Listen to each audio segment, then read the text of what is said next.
Continuamos y el último mensaje de la serie, y dirán gracias a Dios, la exclusión de Dios. La exclusión de Dios, pero hoy de nuestras mentes. La exclusión de Dios de nuestras mentes, nuestro texto, Mateo capítulo 6. Mateo capítulo 6, vamos a buscar ahí los versículos 22 y 23. Mateo capítulo 6, versículos 22 y 23.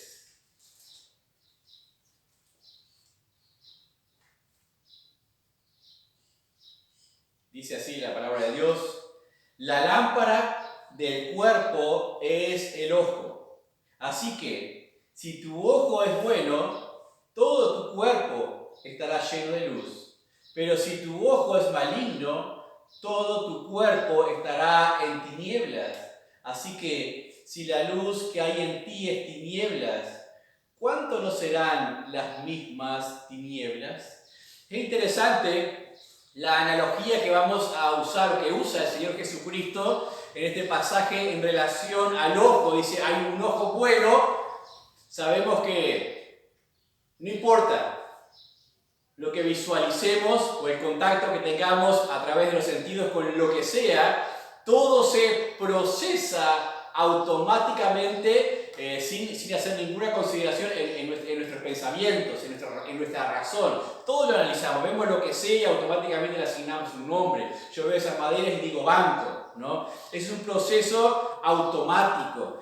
Cuando dice acá el ojo bueno y el ojo malo, está refiriéndose a la forma en que el cristiano puede o no pensar en aquello que observa. Si pensamos en una forma espiritual o solamente pensamos de una forma carnal o material, ¿no? Dice, el ojo malo es un ojo de doble visión, un ojo de visión borrosa. Y díganme si no nos encontramos a menudo en el día a día con una visión borrosa, que no entendemos lo que sucede, lo que nos pasa. ¿Y por qué es eso? Sino a veces porque nuestra visión está de alguna manera condicionada por prejuicios, por nuestros placeres, por nuestros deseos, y somos incapaces de hacer una observación mucho más allá del plano horizontal o del plano material y observar los hechos espirituales que se suceden detrás de todas las cosas, ¿no? Así el Señor Jesucristo viene hablando entonces de lo que es en el pasaje de los tesoros, de donde están nuestros tesoros, allí está nuestro corazón. Vimos que esto tiene que ver con nuestros intereses, afecta el corazón, afecta la voluntad. Pero vamos a ver en esta mañana que también el ojo es importante, la forma, lo que pensamos. Cómo incluimos a Dios en nuestros pensamientos es muy importante al momento de conducirnos en nuestra vida. ¿Por qué? Nuestros pensamientos son los que determinan nuestras acciones. Nuestros pensamientos determinan nuestras acciones. Dice, por ejemplo, en Romanos capítulo 8, versículo 5, porque los que son de la carne piensan en las cosas de la carne, pero los que son del Espíritu, en las cosas del Espíritu. Y si yo dijera, ¿en qué pienso mayormente? Tal vez nos engañamos a nosotros mismos cuando pretendemos decir pensamos mayormente en las cosas del Espíritu, porque no es la verdad. Porque mayormente nuestros ojos pretenden hacer un razonamiento conforme a la carne y a veces sufrimos esas consecuencias de inestabilidad en nuestro propio ser. La clave para esa visión borrosa dice en Filipenses capítulo 4, versículo 8, se los voy a leer. Por lo demás, hermanos, todo lo que es verdadero, todo lo honesto, todo lo justo, todo lo puro, todo lo amable, todo lo que es de buen nombre, si hay virtud alguna, si hay algo digno de alabanza, en esto pensar, en esto pensar. Esa es la clave para un cristiano poder andar siempre con el ojo bueno, pero es dificilísimo, porque no siempre estamos pensando en todo lo amable, en todo lo bueno, en todo lo justo, en todo lo que es de buen nombre, en todo lo que tenga alabanza. Hay una expresión que suelo usar para mi propia vida. Piensa en limpio. Es un refrán, un eslogan, por decirlo de alguna manera, que yo me lo he fijado. Piensa en limpio, piensa en limpio. ¿Cuándo lo utilizo? Alguien viene y me dice, mira que fulano dijo tal cosa de ti. Y en lugar de pensar, este fulano, ¿por qué dijo tal cosa de mí? Y él, que hace tal o cual otra cosa, en ese momento cuando esos pensamientos intentan llegar, digo, piensa en limpio. ¿Eso es verdadero? No sé, yo no lo escuché de su boca. ¿Por qué voy a pensar en eso si no sé si es verdadero? Piensa en limpio. ¿Por qué voy a pensar que quiso intencionalmente decirlo mal de mí? Vamos a ver por qué lo dijo o en qué contexto lo dijo. Entonces, cuando yo utilizo este versículo, de alguna manera se aclara mi visión y no me permite reaccionar conforme a la carne. ¿Sabían que, bueno, alguien dijo una vez, todos tenemos un escritor de novelas dentro, en especial las hermanas. No, broma. Todos tenemos un escritor de novelas dentro. ¿Por qué digo eso? Tal vez les haya pasado que tengan que ir a hablar con alguien, de un familiar, pónganle el asunto interno de la casa o lo que fuere, y antes de llegar, ya se hacen toda la película. Cuando llegue, no me va a aceptar lo que le voy a decir. Me va a querer sacar de su casa, pero yo le voy a decir esto y aquello, y si le pone mal la cosa, le voy a romper aquello y le voy a quitar aquello que le presté. Y uno se hace toda esa película. Y cuando llega a la casa, de repente, ya con toda esa película, ya llega enojado, malhumorado. Y le condicionó lo que pudo haber sido algo afable, algo amigable. Es así o no es así, nos hacemos la película. ¿Por qué? Las cosas que pensamos. ¿Qué ocupa nuestra mente? ¿Qué ocupa nuestra mente? Nuestras cosas favoritas. O nuestros deseos ocuparán nuestra mente. Pero si las cosas de la carne son nuestras favoritas, eso va a estar ocupando nuestras mentes. ¿Qué ocupa nuestra mente ahora, por ejemplo? En un tiempo de reunión. En un tiempo cuando escuchamos un audio. ¿Qué es lo que ocupa nuestra mente? Si la cosa favorita de mi vida es la comida, va a estar ocupando nuestra mente la comida que tengo en el fuego, si está escuchando el audio tal vez, o los ingredientes que voy a tener que comprar, o la hora que se atrasa. Si mi asunto favorito es el dinero, voy a estar pensando en cómo lo voy a hacer reproducir, lo cual es dificilísimo. Es fácil gastarlo, pero es difícil reproducirlo. O cualquier sea los tesoros. Versículo clave, Filipenses, capítulo 4, versículo 8. Dice, en esto pensar, lo honesto, lo justo, lo puro, lo amable, lo que es de buen nombre. Si hay algo que tiene alguna virtud, en esto pensar. Piensen en limpio, que nunca sea la primera opción pensar mal. Que nunca sea la primera opción pensar mal de nadie. Hay dos teorías comunes del pensamiento, o dos corrientes para nuestros pensamientos bastante comunes, y la primera es la teoría de la contingencia. ¿Qué es la teoría de la contingencia? Bueno, esto dice que todas las cosas suceden sin ninguna razón, que uno no puede ser precavido ni anticipar absolutamente nada, que no hay un orden en nada, no hay designio en nada, entonces solamente debo reaccionar en el momento. Más o menos como la ley de la causa y el efecto. Sucedió, reacciono. Eso es la teoría de la contingencia. Contengo la situación en el momento. Nada más. No hay una planificación hacia adelante. Hay incertidumbre en cuanto al futuro. La segunda es el fatalismo. El fatalismo establece que todo lo que va a sucederá. No hay nada que yo pueda hacer, no hay nada que yo pueda pensar que vaya a cambiar lo que simplemente va a suceder. Esa doctrina del fatalismo enseña que, ya sea por fuerzas del universo, del cosmos, porque Dios lo determina según lo que viene del calvinismo y todo eso, dice, no hay nada que yo pueda hacer para cambiar lo que va a suceder. Ni siquiera orar. ¿Para qué orar entonces? Si no hay nada que se pueda hacer para cambiar eso. Pues son dos extremos contrarios y los dos malos. La teoría de la contingencia simplemente no me puedo anticipar a nada, simplemente tengo que reaccionar en el momento, y la teoría del fatalismo, que dice no hay nada que yo pueda hacer para cambiar lo que va a hacer. Son dos teorías opuestas, pero malas al mismo tiempo. ¿Cuál es el pensamiento que debería regir a los hijos de Dios, al creyente? ¿Qué pensamiento deberíamos tener? Y creo que esa es la doctrina de la certeza. La doctrina de lo que es verdadero, según este versículo de Filipenses.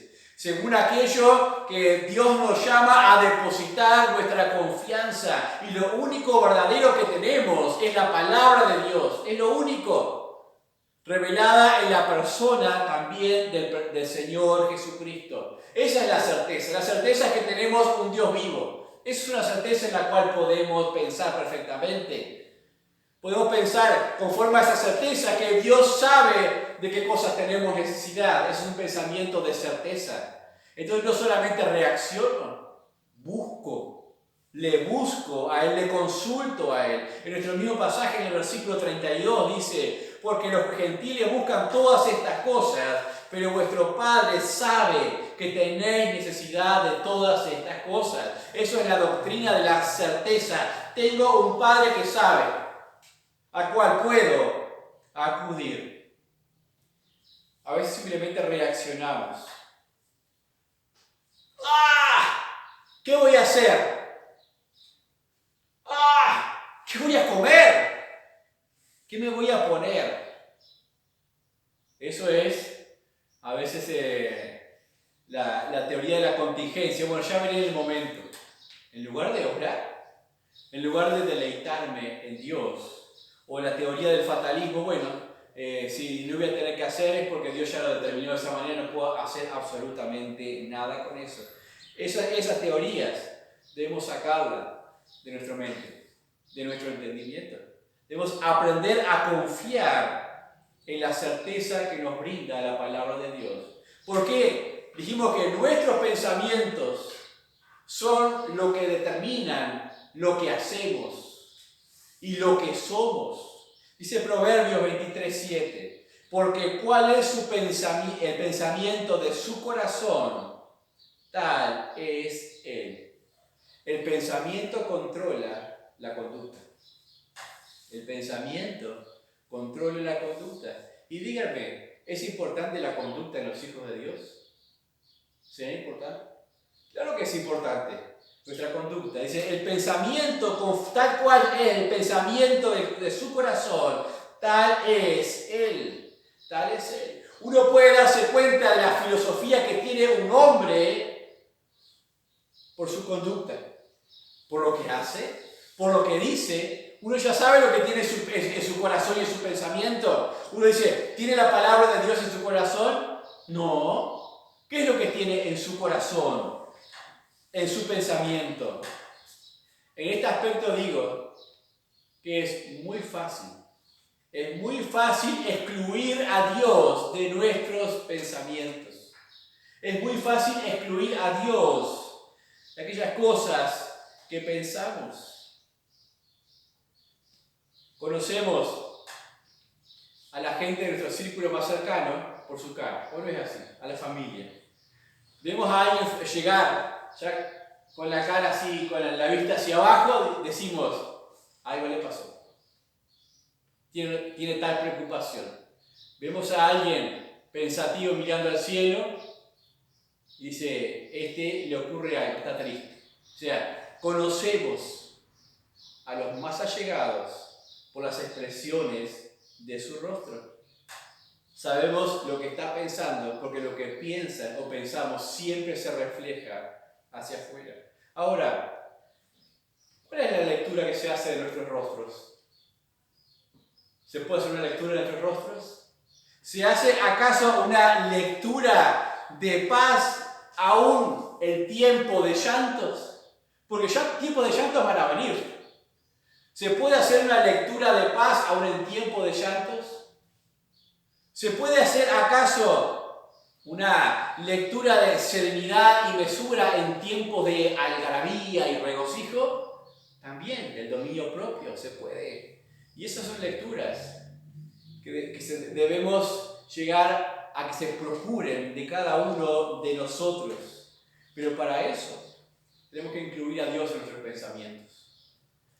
Tenemos que incluir el aspecto más allá de las sombras de las cosas que se ven, el aspecto más profundo de lo que nos sucede en el entorno espiritual, sabiendo que Dios no solamente conoce todas las cosas, sino que también se interesa en todo aquello que nos sucede. No hay nada que nos suceda a nosotros como hijos de Dios en lo cual Dios nos interese. No hay nada.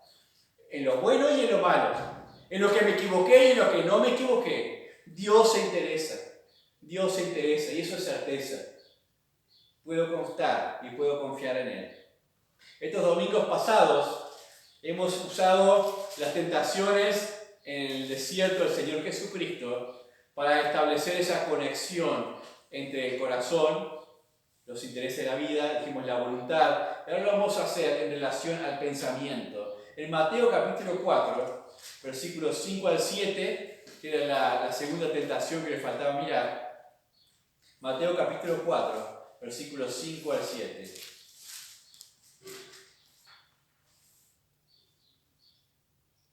Dice así: Entonces el diablo le llevó a la santa ciudad y le puso sobre el pináculo del templo y le dijo: si eres hijo de Dios, échate abajo, porque escrito está: a sus ángeles mandará cerca de ti, en sus manos te sostendrán, para que no tropieces con tu pie en piedra. Qué interesante esta tentación acá. Dice, le lleva hasta el pináculo del templo y dice: tírate abajo. Y aquí viene la teoría de la certeza, o el pensamiento de la certeza. Si eres hijo de Dios, va a enviar a sus ángeles y te van a sostener y no te pasará absolutamente nada. Si eres. Y aquí tenemos lo que el diablo pretende, es la falsa certeza. La falsa certeza en una forma corrupta o irregular de entendimiento de las Escrituras. Y a veces podemos llegar a tener eso, una falsa certeza de nuestros caminos y de nuestras decisiones como hijos de Dios, mal usando la misma palabra de Dios. Esa falsa certeza me puede llevar a tirarme abajo y hacerme pedazos. Ahora, eso es importante mirar con el ojo bueno. El ojo bueno es un buen discernimiento de lo que Dios quiere. Considerar si de alguna manera eso realmente es el consejo o la palabra de Dios, para hacerle caso o no hacerle caso. Es muy común a veces en los tiempos de noviazgo de los jovencitos o las jovencitas que se llegan a entusiasmar muchísimo en sus emociones y todo lo demás. De repente, siendo creyentes, todo creyente ora para saber si es o si no es la voluntad de Dios. Pero el chico fulano es tan atractivo, tan bueno, tan lindo, que la chica dice: bueno, voy a orar. Dios, si es tu voluntad que él sea mi novio, y como la Biblia dice que si oro, Dios me guía, entonces se tiran abajo. Y a veces se hacen pedazos y terminan con vidas hechas pedazos también, literalmente o emocionalmente. Cuidado con las falsas certezas. Todo lo que hay en la Biblia no es para nosotros. Hay un versículo bastante común en Josué, muy usado. Entonces, mira que te mando, que te esfuerces y seas valiente, no temas ni desmayes, porque yo estaré contigo donde quiera que vayas. ¿Han usado alguna vez ese versículo? Lo he escuchado de misioneros, de gente que sale al campo de misiones. Dios me dice en su palabra que donde quiera que vaya, Él estará conmigo, solo me tengo que esforzar y ser valiente. Eso es mentira. Dios siempre está con nosotros, sí, pero a veces el rumbo que tomo no es el que Dios me dice. Esto se lo dijo Josué. no nos dijo a nosotros, no es extensible a todos los cristianos esa promesa, fue algo exclusivo para Josué. Ahora, yo puedo decir en razón a eso, que si me esfuerzo, soy valiente y fiel a la palabra de Dios, voy a contar con la presencia de Dios ayudándome donde quiera que fuere. Y ahí cambia la cosa. Parece lo mismo, pero no es lo mismo. La certeza varía su posición en ese lugar. Excluir a Dios de nuestros pensamientos nos lleva a tener una fe restringida o limitada y a veces incapaz. Una fe incapaz de resolver los asuntos más pequeños de nuestra vida. Vamos a ver un ejemplo de esto. Mateo ahí mismo, Mateo capítulo 6. Vamos a leer este pasaje ya conocido. Mateo 6, 25 a 34 dice: Por tanto os digo, no os afanéis por vuestra vida, qué habéis de comer o qué habéis de beber, ni por vuestro cuerpo, qué habéis de vestir. ¿No es la vida más que el alimento y el cuerpo más que el vestido? Mirad las aves del cielo, que no siembran, ni ciegan, ni recogen en graneros, y vuestro Padre Celestial las alimenta. ¿No valéis vosotros mucho más que ellas? ¿Y quién de vosotros podrá, por mucho que se afane, añadir a su estatura un codo?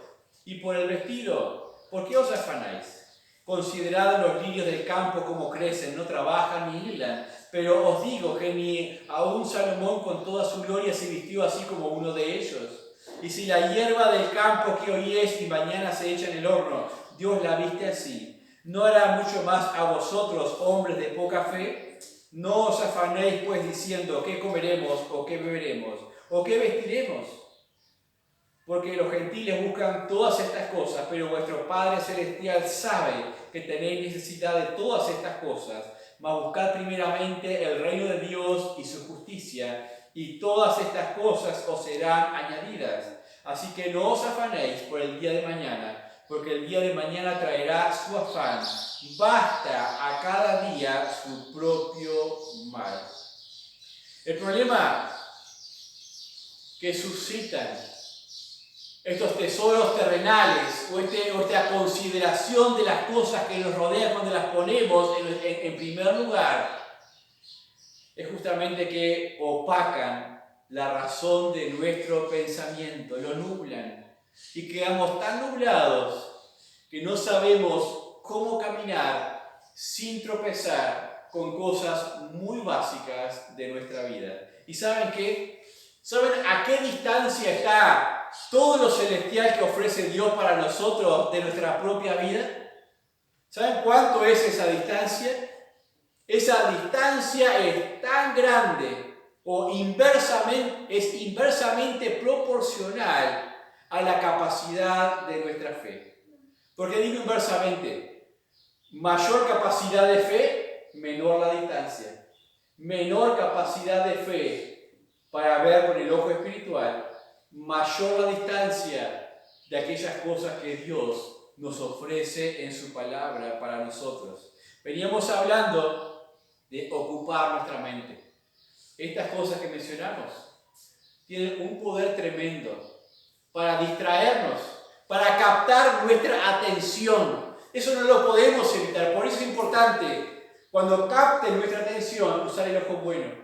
No el ojo malo, no el tuerto, no el que tiene la visión borrosa. Y no estoy hablando de lentes aquí, sino esa capacidad de discernimiento espiritual. Cuando hablamos de cosas tan básicas como el alimento, el vestido, el cuerpo, esa realidad latente golpeará nuestra existencia. Vamos a tener que mirarlas, pero ¿con qué ojo las miramos? ¿Con qué ojo las miramos? ¿Saben que el resumen de este pasaje es uno queda pensando y dice, bueno, Jesús argumenta con las aves o con las flores? Creo que la fuerza del argumento del Señor Jesucristo no está en los ejemplos ilustrativos, sino en aquella expresión del versículo 30 que dice, ¿no hará mucho más a vosotros, hombres de poca fe? La poca fe es el argumento real que el Señor Jesucristo está utilizando en este ejemplo. Una fe que no es capaz de materializar lo que Dios es para nosotros en la vida real. Materializar, como dice en Hebreos 11:1. Es pues la fe la certeza de lo que se espera, la convicción de lo que no se ve. O como dice la versión antigua que me gusta para este caso, es pues la fe la sustancia de las cosas que se esperan. O sea, es pues la fe lo que hace sustancia o palpable aquello que está en los cielos para nosotros. Cuando Jesús dice hombres de poca fe, no es ausencia de fe. No es ausencia de fe. No le preocupa al Señor Jesucristo los que no tienen fe, como los incrédulos, sino la poca fe de aquellos que son pueblo de Dios. Por aquí se le habla a ellos, dice vuestro Padre Celestial. Está hablando, está incluyendo al pueblo de Dios. Aquellos que buscan a Dios, aquellos que creen en Dios, vuestro Padre Celestial sabe. Entonces cuando habla de poca fe, ni siquiera está hablando de calidad de fe para salvación. Si no hablaría de Padre tampoco. Está hablando de una fe capaz de aplicar las cosas de Dios a los asuntos triviales y sencillos de la vida diaria, a todas las esferas de la vida. A veces la fe resulta solamente aplicable a las esferas de la religión, cuando la fe debería ser sustancia en los asuntos más básicos de nuestra vida cotidiana. ¿Por qué digo? ¿Qué sería, por ejemplo, aplicar la fe a los asuntos de la religión nada más? Por ejemplo, ¿creen que existió un Moisés que liberó a un pueblo de Israel de Egipto? Eso es historia y es arqueología también. Hay evidencias de todo eso, se han encontrado incluso los rastros de lo que pudo ser el ejército de Faraón hundidos en el barro de aquel mar que se los tragó. Creemos esto, creemos que cuando salieron de Egipto quedaron atrapados entre las montañas, entre el mar y el ejército que venía. Creemos eso conforme al testimonio de la palabra de Dios. Creemos que muchos dudaron en ese momento y tuvieron temor, pero Dios habló a Moisés y golpeó el agua, esta se abrió y cruzaron como el mar como en seco. Luego se cerró tras sus enemigos y los tragó. Somos capaces de creer todas estas cosas y poner nuestra confianza en ello. Pero ¿cuántas no son la cantidad de veces que nos encontramos en nuestra vida en una encrucijada, en un callejón similar? Que no tenemos salida, vemos para adelante y hay un mar que nos quiere tragar, vemos obstáculos, vemos enemigos, vemos presiones. ¿Y qué hacemos? Era real para Moisés que debía confiar en esa situación y salir adelante, pero nosotros a veces decimos, no, nuestro pensamiento, tengo que tirar manada a ver si llego. O me rindo, vuelvo atrás. Eso es poca fe. O una fe que solamente es para la religión. Pensar una fe que le sirvió a Moisés, una fe que le sirvió a Pablo, una fe que le sirvió a Pedro para andar sobre el agua. Pero a mí no me sirve. Yo creo todo eso, pero no creo que me pueda servir para aplicarla a mi vida. En ese aspecto digo que se refiere acá a hombres de poca fe. Cuando consideramos en los elementos mucho más poderosos de lo que es la obra de Dios, como hablar de la resurrección, la encarnación que recordaremos ahora en poco tiempo, este mes, como hablar de la justificación de nuestros pecados, pecadores declarados justos, como hablar de la regeneración espiritual, muertos en delito y pecado, vivos en Cristo Jesús, como hablar de la adopción. Creemos en todas esas doctrinas, son realmente maravillosas y difíciles de alcanzar por nuestros pensamientos, pero las creemos. Creemos que tenemos la victoria sobre la muerte, creemos en la vida eterna, pero nos cuesta creer que ese mismo Dios está presente con su poder en aquellas cosas que golpean nuestra puerta cada día. ¿Es así o no es así? Nos cuesta mirar con el ojo bueno. Nos cuesta mirar con el ojo bueno cada día. Eso es una fe, no que no alcance para la salvación, sino una fe que no hemos desarrollado en todas las áreas de la vida. Hombres de poca fe. No extendemos la fe y la aplicamos al resto de las cosas. Creemos que Jesucristo está abogando por nosotros en los cielos. Que dice la Biblia que tenemos un abogado que intercede continuamente por nosotros. Pero nos cuesta verle interesados por nuestro pan, por nuestro vestido y por nuestro cuarto. Hombres de poca fe. ¿Saben qué es eso? Le excluimos de nuestros pensamientos. Excluimos a Dios más a menudo de lo que pensamos de nuestros pensamientos. Poca fe es no pensar con el ojo bueno. Eso se refiere con poca fe, no pensar con el ojo bueno. No piensan en lo que tienen que pensar. Pensamos más en las cosas de la carne que en las cosas del Espíritu. Acá el razonamiento que Jesús les hacía en Mateo 6 dice: ¿no valeréis vosotros mucho más? ¿No hará mucho más a vosotros? ¿Qué es lo que está estimulando Jesús ahí? Está estimulando el pensamiento. El pensamiento. Piensa un poquito. Detente. Detente y piensa un poquito. ¿Por qué no incluyes a Dios en tus pensamientos? La fe cristiana no es algo místico. No es algo para el más allá.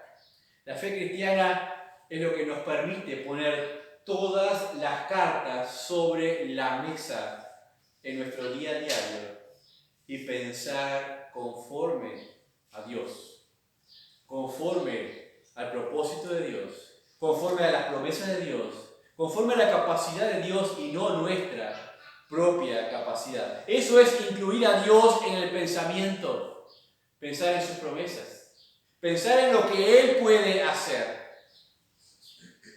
Ahora, pensar en lo que dice la Biblia, pensar en lo que es correcto y lo que no es correcto cuando voy a tomar una decisión. Eso es incluir a Dios en nuestros pensamientos. Ahora, si algo me da vueltas en la cabeza, me da vueltas y vueltas y no me deja dormir, ¿quién no está en ese pensamiento? Dios. Porque Dios es un Dios de paz, es un Dios de orden. No estoy pensando correctamente. Estoy pensando con el ojo malo, nada más. Si uno se acordara más a menudo solamente que es hijo de Dios, si nos acordáramos más a menudo que somos hijos de Dios, no nos inquietaríamos tanto, sino iríamos más seguido delante de Él en oración. Iríamos más seguido a su palabra para buscar su consejo, porque es un Padre amoroso. Es un Padre amoroso. Un pasaje más, dice en Efesios capítulo 1, versículo 18. Efesios capítulo 1, versículos 18 y 19. Alumbrando los ojos de vuestro entendimiento, para que sepáis cuál es la esperanza a que Él os ha llamado, y cuál es la riqueza de la gloria de su herencia en los santos, y cuál la supereminente grandeza de su poder para con nosotros, los que creemos según la operación del poder de su fuerza. Aquí Pablo está orando, ¿para qué? Para que se renueve el entendimiento de aquellos hermanos. Pero ¿qué es lo que le faltaba entender o qué le faltaba pensar a aquellos hermanos? Si nos dicen aquellas supereminentes grandezas del poder de Dios, de sus riquezas en gloria. Le faltaba tomar aquellas cosas y hacerlas reales en el pensamiento de la vida diaria. Eso hace una fe auténtica. Y la tenían estos hermanos, porque dice en el versículo 15, por lo cual también yo, habiendo oído de vuestra fe en el Señor Jesucristo y de vuestro amor para con todos los santos, tenían una fe activa, tenían una fe real, una fe que se involucraba en la obra de Dios, pero aún y todo, Pablo ora para que todavía su entendimiento, su pensamiento les permitiera la apreciación de aquello tan sublime y tan grande en sus vidas aquí. Una de las cosas a veces en las cuales nos cuesta mucho fijar el pensamiento, es en el propósito de Dios para nuestras vidas. A veces nos desentendemos de esos, como en el fatalismo. Y decimos, bueno, Dios va a cumplir sus propósitos en mí, ya está. Y vamos por el camino a eso. Cuando, si miramos aquellas cosas que tenemos en nuestra mano, podríamos considerar cuál es el propósito que tiene Dios con aquellas cosas que tengo ya, hoy, en mi mano. Recordaba, pensando en esto, la inclusión del pensamiento de fe dentro del círculo de la familia. Y pensaba en Abraham. Dios tenía un propósito muy grande para Abraham. Padre, no solamente de la fe de su pueblo, sino de muchas gentes a través de la fe, lo que sería su descendencia en Isaac, en su hijo, el hijo de la promesa. Sin embargo, llega el momento en que Dios le dice, bueno, tienes que sacrificarme a tu hijo, a tu único hijo. El propósito de Dios era importante para Abraham. Pero ese propósito incluía la vida de su hijo. Pero era tan real la fe de Abraham que podía simplemente tomar a su hijo dentro de su casa y llevarlo a la mesa, al altar de los sacrificios, porque confiaba en el Dios que hace las promesas. Confiaba en el propósito de Dios. El propósito de Dios para con su vida se iban a cumplir de una manera u otra. ¿Y en qué pensaba en ese momento? Que tenía que levantar el cuchillo contra su hijo. ¿Con qué ojo estaba mirando aquella situación? ¿Con el ojo bueno o el ojo malo? El ojo bueno. Eso se desprende en aquello que dice: sé que puede levantarle aún de entre los muertos. ¿En qué pensaba? Pensaba en el poder de Dios. Sé que puede levantarle aún de entre los muertos. Y el último pasaje para terminar, como les dije, Marcos capítulo 4, versículo 35 al 40. Marcos 4, 35 al 40, dice así: aquel día, cuando llegó la noche, les dijo: pasemos al otro lado. Y despidiendo a la multitud, le tomaron como estaba en la barca. Y había también con él otras barcas. Pero se levantó una gran tempestad de viento y echaba las olas de la barca y echaba las olas en la barca de tal manera que se anegaba. Y él estaba en la popa, durmiendo sobre un cabezal. Y le despertaron y le dijeron: Maestro, ¿no tienes cuidado que perecemos? Y levantándose reprendió al viento y dijo al mar: Calla, enmudece. Y cesó el viento y se hizo grande bonanza. Y les dijo: ¿por qué estáis así amedrentados? ¿Cómo no tenéis fe? Entonces temieron con gran temor y se decían el uno al otro: ¿quién es este que aún el viento y el mar le obedecen? ¿Quién es este? Se comenzaba a hundir la barca, pero Jesús estaba en esa barca. Estaba durmiendo. Los discípulos se angustiaron. Estaban angustiados y temiendo por sus vidas. Maestro, ¿no tienes cuidado? ¿No tienes cuidado que perecemos? ¿No es a veces esa la situación en la cual vivimos nosotros en muchas ocasiones, en nuestra familia, en la iglesia mismo? Hace aguas por todos lados. La casa, la vida, la familia, lo que sea. Tenemos al Señor Jesucristo. Creemos que está con nosotros. Pero aún así nos embargamos de temor y nos quedamos paralizados por todo aquello que sucede a nuestro alrededor.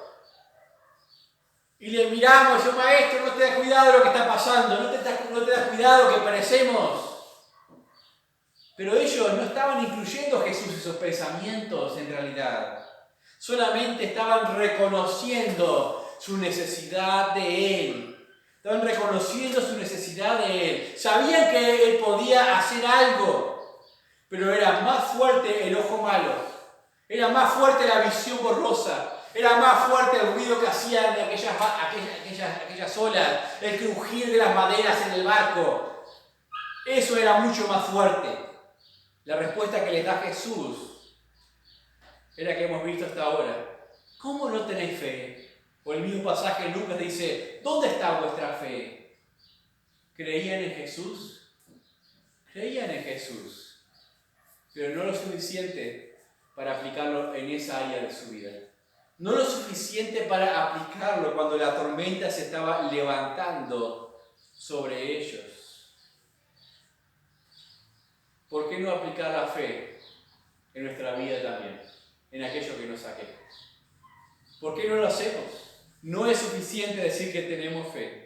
Debemos aplicarla en todas las áreas. Eso es incluir a Dios en nuestros pensamientos. Tan cerca, tan real, tan eficaz su palabra como el mismo aire que respiramos. Es posible que Jesús esté en la popa de tu barca, durmiendo, quieto, esperando a ver si tú eres capaz de poner tu fe en Él. ¿Qué vas a hacer? Cuando Jesús reprende el mar, las olas, el viento, y todo calla, todo queda en tranquilidad. ¿Saben qué dijeron ellos? ¿Quién es? ¿Quién es este?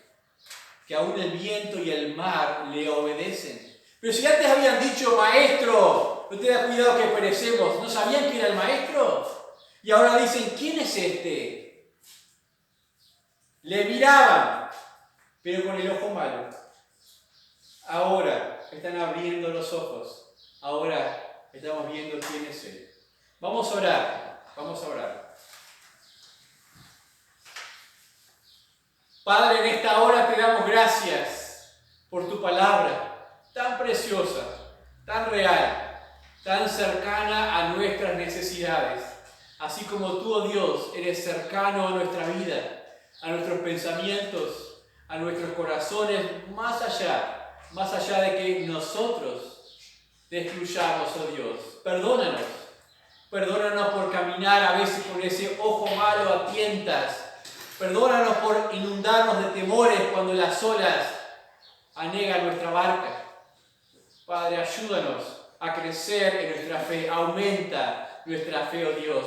Permítenos hacerla real y tangible en toda circunstancia de nuestra vida. Que podamos andar caminando y gozándonos, aún con llanto en nuestros ojos. Tener paz en nuestros corazones y confiados, Señor, en tus promesas, en tu palabra, sabiendo aún que todo esto que palpamos y vemos es perecedero y que no están aquí nuestros tesoros, porque aquí todo se corrompe, todo se corroe, todo se estropea y todo es vanidad. Padre, ayúdanos a mirar con el ojo espiritual, con el ojo bueno, Señor, y asignar un propósito distinto, un propósito verdadero a nuestras vidas. Tómanos, oh Dios, y permítenos andar de esta manera delante de ti, Padre.